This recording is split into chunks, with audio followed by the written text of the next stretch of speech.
There are 6,999,999,999 other people who had a date today. You're listening to Mr. Radio, and I'm your host, Marshall. There are 6,999,999,999 other people, and you don't know what they face. And we all want things to get better because we're all in this together. Those are some of the lyrics from a recent YouTube video sung by today's guest, and they certainly speak to the times that we are currently living in. His bio reads simply that he is out to make the world a better place, one song at a time. Road-tested troubadour, relentless songwriter, multi-instrumentalist. He is keeping the American folk tradition alive with his enduring themes, articulate and amusing stories, and populist ideals. He rolls in off the road, pulls out a guitar, and proceeds to take us back to the basics: family, love, gratitude, and laughter. I first heard him 7 years ago when he opened for John Flynn at the Hurdy-Gurdy Concert Series in Fair Lawn, New Jersey, and I'm so happy to have him on my show today. With all of that said, it is my honor to introduce today's guest, Greg Klyma. Welcome to the show, Greg. Thanks for having me, Marshall. How are you? I'm great. You know, I started off with a little bit of your track, Reminder, and I'm going to be playing more of that later, but I thought it was a very powerful video, and I was first intrigued by the video itself. Did you have somebody help you put this together? My dear friend, Aaron Sugar, that's Aaron, he is a male, Aaron, as opposed to Erin, if anybody wanted to clear that up. Aaron Sugar, who has a website, aaronsugarvideo.com, I believe. He and I have known each other for about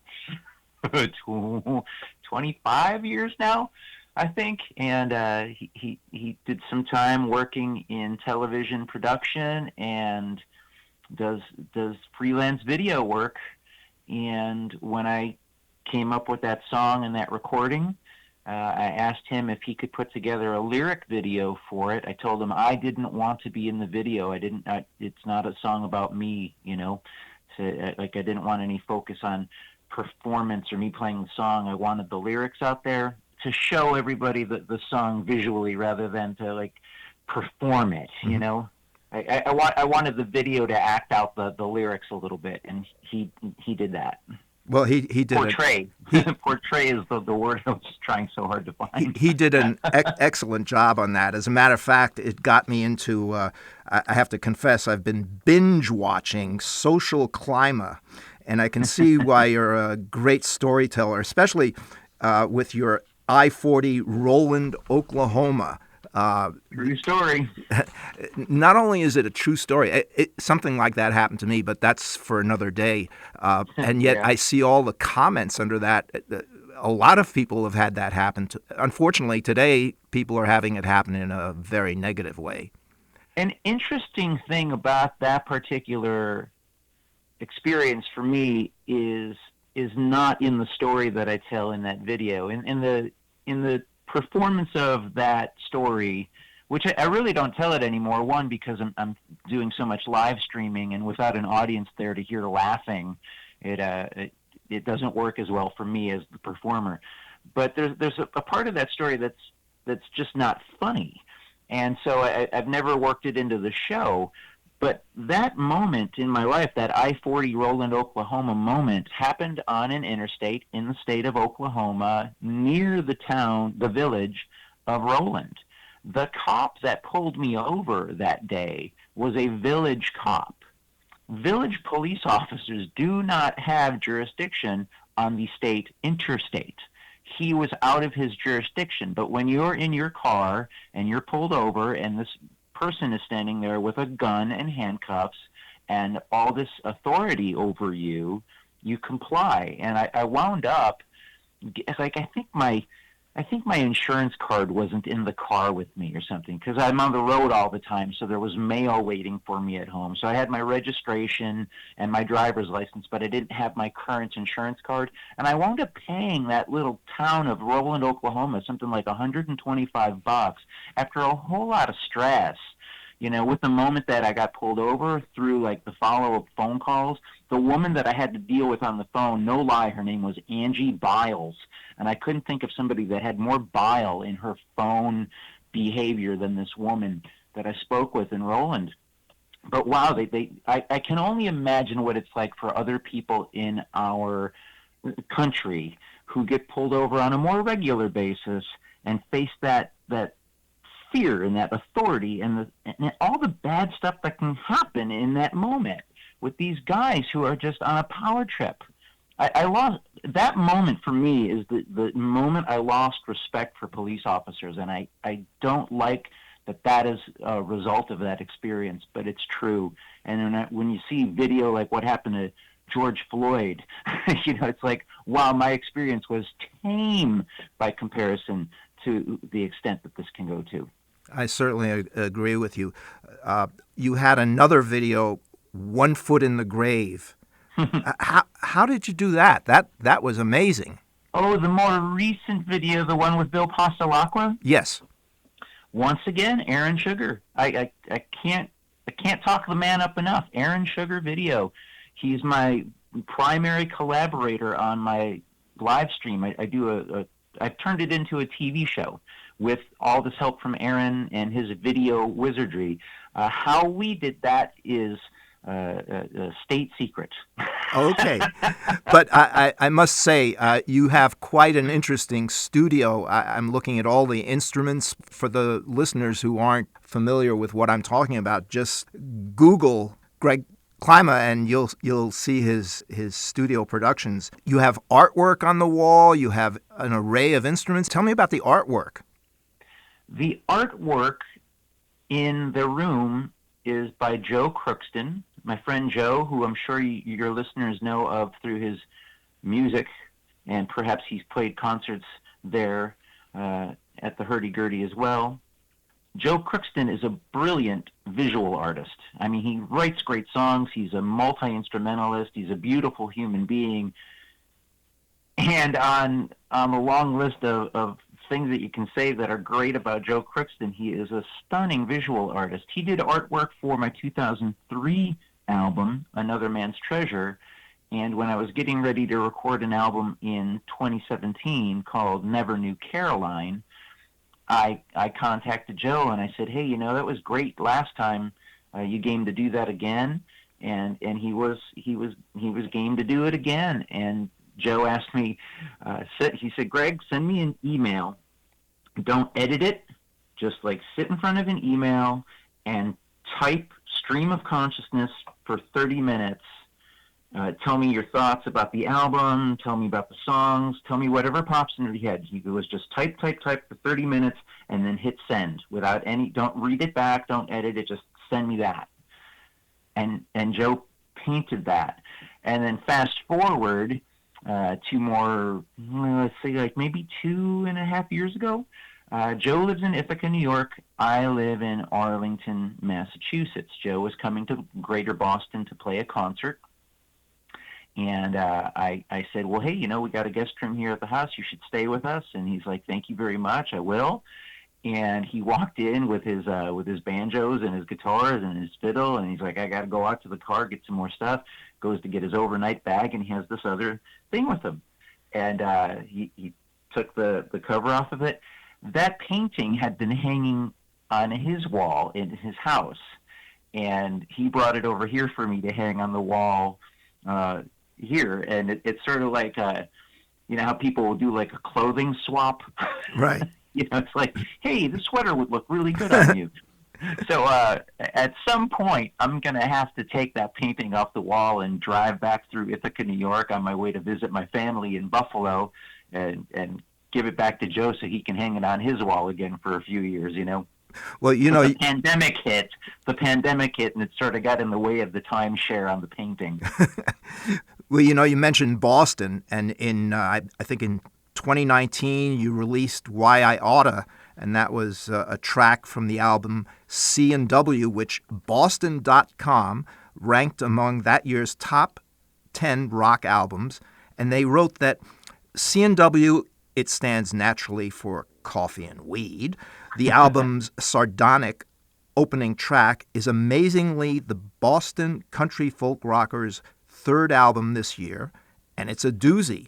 A touching and funny old-fashioned country and western collection. It's full of twangy slide guitar, winkly sad stories, and no shortage of memorable women, from the imperious Davison County beauty queen who could have any man she wants in Tennessee, to the superstar who likes singing alone in her car. And this album featured you on acoustic guitar and vocals.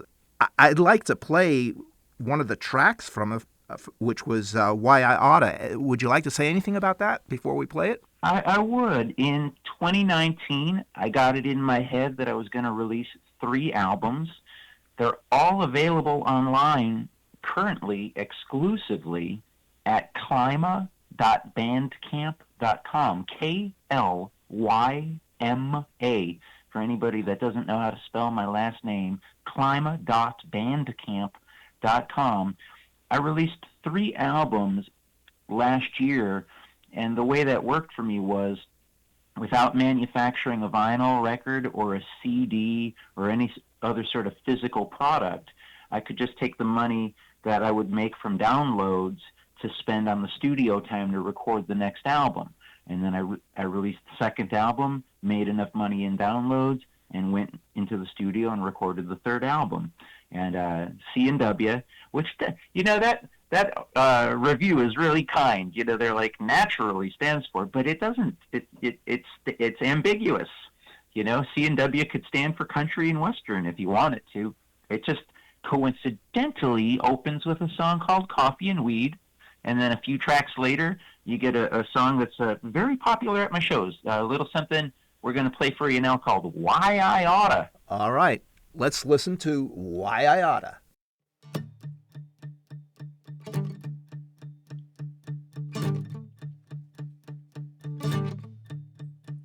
Why I oughta drink my water. I ain't had near as much as I should. Bartender, don't you think you could put a little water in my drink? 'Cause the whiskey makes the water taste so good. Last night I got in at 4 a.m. and tonight I'll be going out again. I've been sleeping like a log, waking up in a fog. I'm gonna take some good advice from a friend. She said I ought to drink my water. Yeah, I ain't had near as much as I should. Bartender, don't you think you could put a little water in my drink? 'Cause the whiskey makes the water taste so good.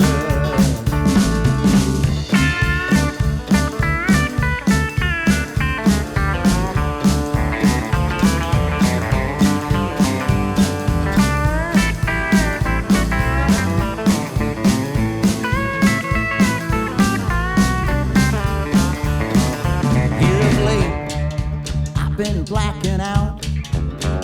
I asked the doc, what could that all be about? He told me I'm a fool as he turned on his bar stool, spoke out of the corner of his mouth. He said I'll drink my water. Yeah, I ain't had near as much as I should. A bartender, don't you think you could put a little water in my drink? 'Cause the whiskey makes the water taste so good.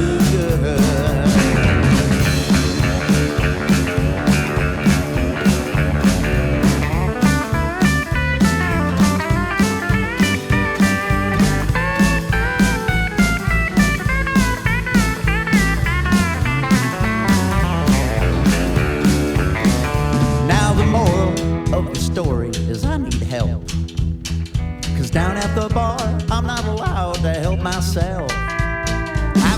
thirst I need to quench, y'all, and hydration is essential. Fill my glass, let's raise a toast to my health. Yeah, I own it. Drink my water. I ain't had near as much as I should. Bartender, don't you think you could put a little water in my drink? 'Cause the whiskey makes the water taste so good. Yeah, I ought to drink my water. Yeah, I ain't had near as much as I should. Bartender, don't you think you could put a little water in my drink? 'Cause the whiskey makes the water taste so good. Hey, bartender, I do think I need a splash of water in my next drink. 'Cause the whiskey makes the water taste so good.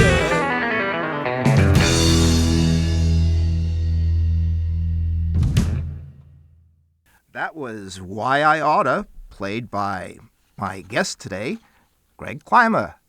Can you tell How us about that band, huh? Yeah, well, that was my next question. You were reading my mind. Tell me about the band. My friend Paul Dilley is playing bass on that track. Paul recorded all 3 albums with me in 2019. He's a super talented, really gifted guitar player.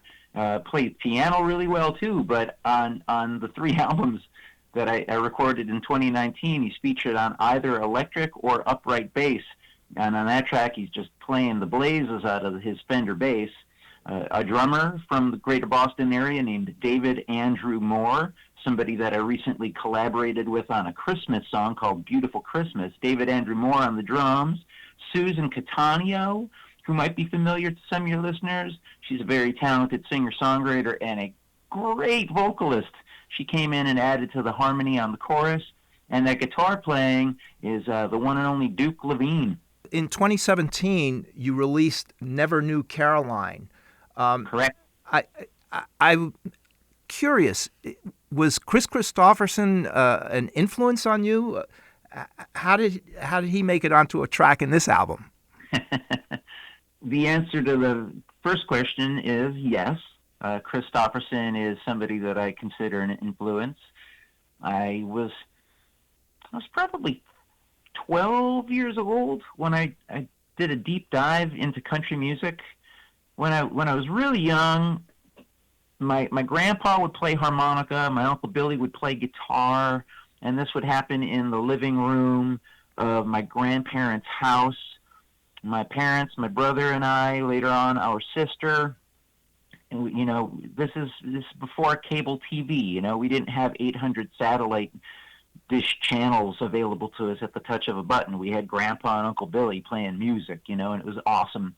So I had this love of country music from a really young age, and I had cousins in a polka band, and all my friends were into AC/DC and Kiss, so I got into all of that stuff. And then I don't know what happens next, but the first concert I ever went to in my life was Willie Nelson. It was the same year that I started playing guitar. And at that point in my life, I just got gone on Willie and Waylon and Merle Haggard and Chris Christopherson.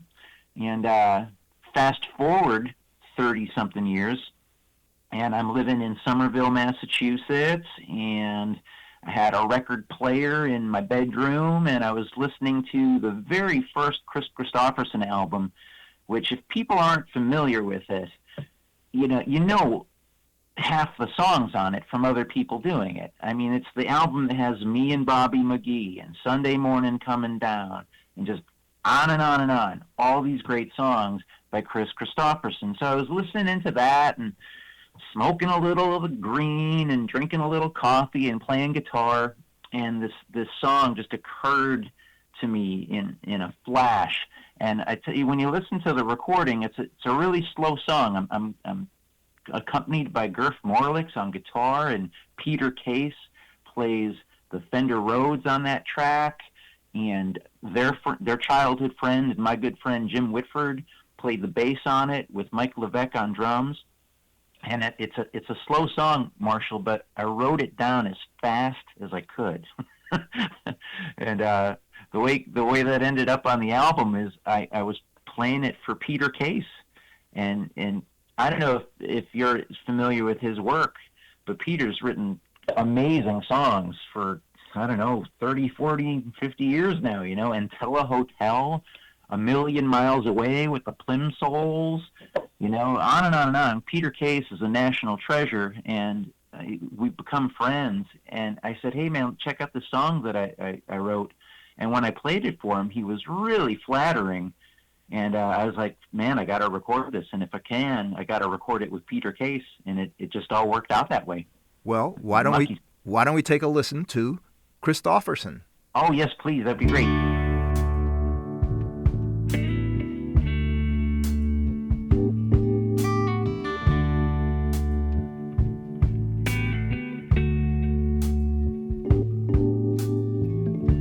The world turned and they found ways to make anew the old mistakes. She came to him, but he didn't want her offering.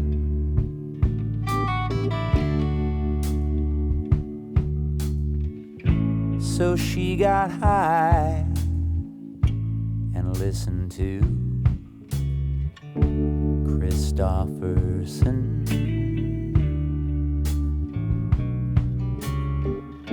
She'd helped him through so many nights. She missed his touch, but not the fight. He's a hard man.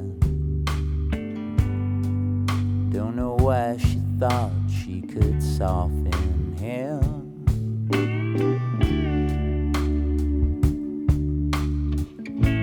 But he knows why she listens to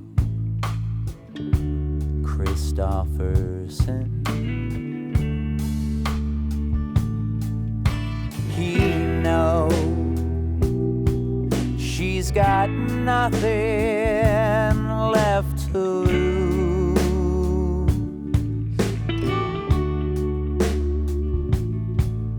and he won't give her nothing but the blues.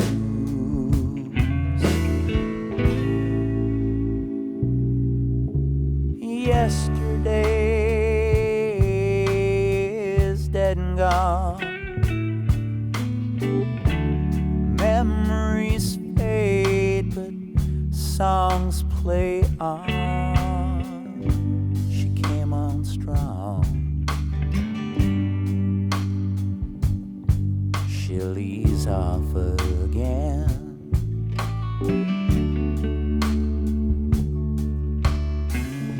She just needs time to listen to Christofferson. He knows she's got nothing left to lose, 'cause he won't give her nothing but the blues.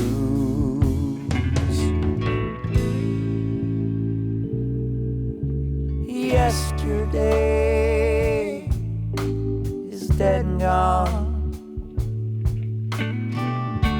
Memories fade, but songs play on. She came on strong. She'll ease off again.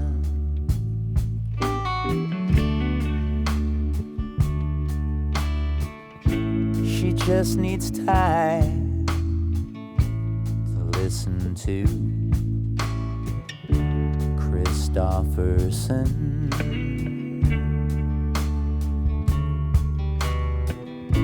Just give her time.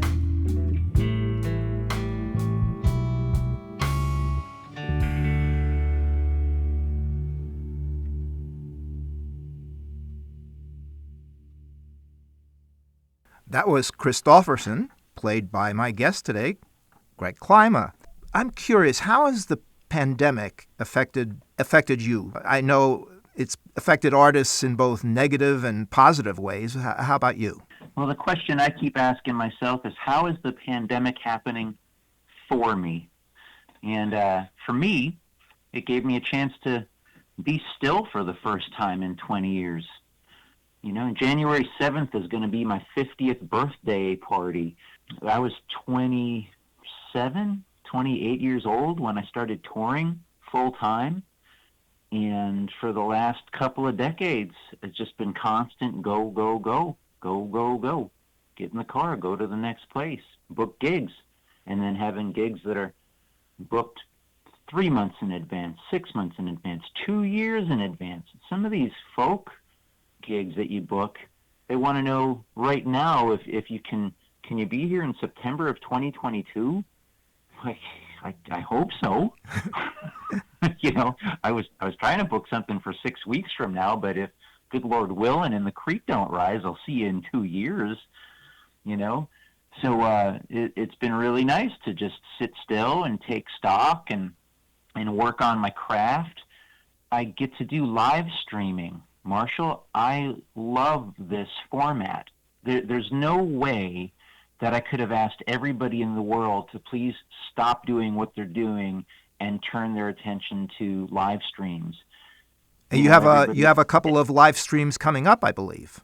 I stream every other Thursday. It's called All Together Now. It goes out on my YouTube channel, my Facebook page, and my Twitch page all at the same time. If your listeners are not subscribed to me, I would love to change that. YouTube.com/Social Klyma, SOCIALKLYMA.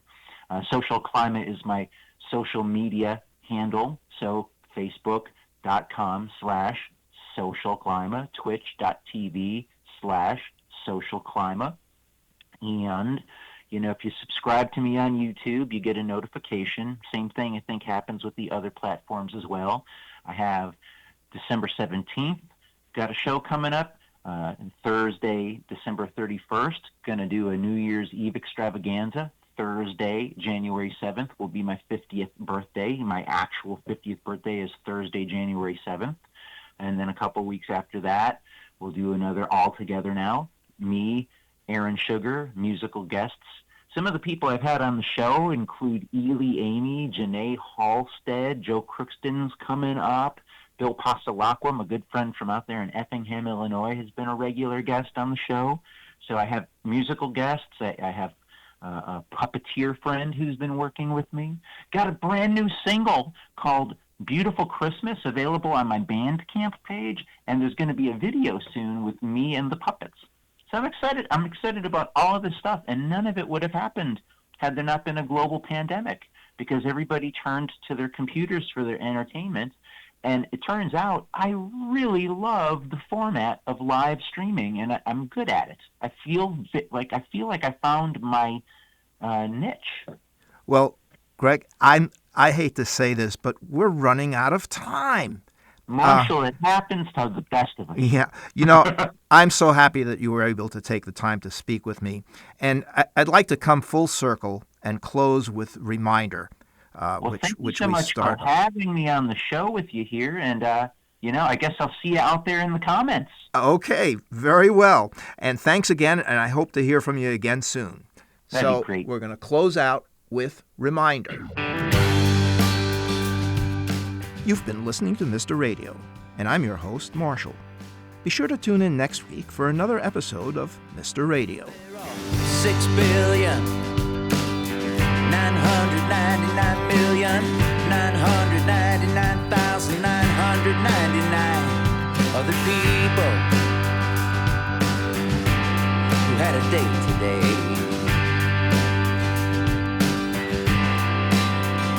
There are 6 billion